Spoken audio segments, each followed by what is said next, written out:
ఎందుకంటే అక్కడ జరిగే మారణహోమాలన్నీ కూడా ప్రభుత్వ అనుమతితో జరుగుతున్నాయి, ప్రభుత్వ ఇన్వాల్వ్మెంట్ తోటే అక్కడ దురాఘాతాలు జరుగుతున్నాయి. కాబట్టి అది వెలుగులోకి రాకుండా చూస్తూ ఉన్నారు. కాబట్టి రాష్ట్రపతి స్వయంగా గిరిజన మహిళ ఏజెన్సీ ప్రాంతంలో పుట్టిన బిడ్డ కాబట్టి మనం అందరం కలిసి ఒక పోస్ట్ కార్డు ఉద్యమం చేపట్టడంతో పాటు మానవహారం కూడా పబ్లిక్గా అంటే పార్టీలకి ఇంతనో లేకపోతే పార్టీల వారిను ప్రజా సంఘాలు వీళ్ళందరూ కలిసి ఇమీడియట్గా 1వ తారీఖులనే 1వ తారీఖు అంటే మే 1 కాబట్టి కార్మిక దినోత్సవం కాబట్టి ఆ రోజు చాలామంది ఆ బిజీలో ఉంటారు. 2వ తారీఖు అనేది ఖమ్మంలో పెట్టడం, దాంతోపాటు భద్రాచలంలో కూడా పెట్టాలి. ఏజెన్సీ ప్రాంతం మొత్తం కూడా ఈ సమన్వయ కమిటీ సభలు సమావేశాలు వాజేడు మొదలుకొని భద్రాచలం వరకు ఇటు నేటు నగరం మొదలుకొని మన బూర్గంపాడు వరకు ఈ కార్యక్రమాలు పెట్టాల్సిన అవసరం ఉంది.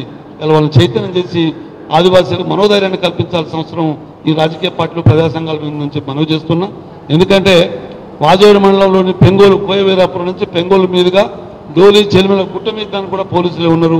వాళ్ళ ఊళ్ళోని కూడా బయటకు వెళ్ళి దిగిన పరిస్థితి, వాళ్ళు మంచినీళ్ళు కూడా తీసుకొని పోలేని పరిస్థితి, వాళ్ళ ఆదివాసీల జీవన సంస్కృతి అయినటువంటి ఆట పాట వేట వాటన్నిటికీ దూరం అవుతున్న సందర్భం ఇది. కాబట్టి మనం ప్రజాస్వామికవాదులుగా ఉద్యమకారులుగా ఎన్నో ఉద్యమాల్లో ఆరితేరిన వాళ్ళంగా ఇలా అమాయక ఆదివాసీలు ఈ దేశ మూలవాసుల ఆదివాసీలకు అండగా నిలబడి వాళ్ళ మనోధైర్యాన్ని కల్పించి ప్రభుత్వాన్ని మెడలు వంచి ఇలా ఎవరు కేంద్ర హోంమంత్రి గారు ప్రధానమంత్రి గారు సంబూరపడ్డట్టుగా కాకుండా దయచేసి ఇది విచక్షణ లేకుండా ఎలాంటి ఆలస్యం లేకుండా ఖచ్చితంగా నిర్దిష్టంగా కొన్ని చర్యలు తీసుకొని ఒక సమన్వయ కమిటీకి ఏర్పడి ఈ రాష్ట్రాల గవర్నర్ కూడా కలవాల్సిన అవసరం ఉంది.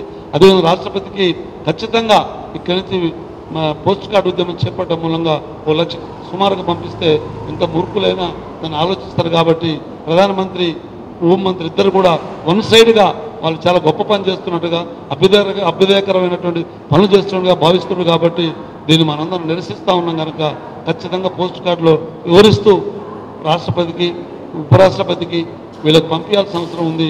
కేంద్ర హోం సెక్రటరీకి వీళ్ళ పార్టీలుగా చేసి మనం వినతి పత్రాలు సమర్పిస్తే కొంత ఎఫెక్షన్ ఉంటుందని చెప్పి ఎఫెక్టివ్గా పనిచేస్తుందని చెప్పి నా అభిప్రాయం.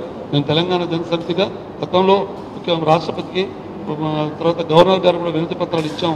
ఈ విధంగా అల్లకల్లాలు జరుగుతున్నాయి. 2 నెలల క్రితం ఇచ్చాం, అప్పటి నుంచి ఇంకా ఎక్కువ చేస్తుంది తప్ప ఏం తగ్గినట్లేదు. కాబట్టి మనం అన్ని పార్టీలం కలిసి ఇది ఒక మాత్రమైనటువంటి ఉద్యమాన్ని నిర్మించి దీన్ని నివారించాల్సిన అవసరం ఉంది.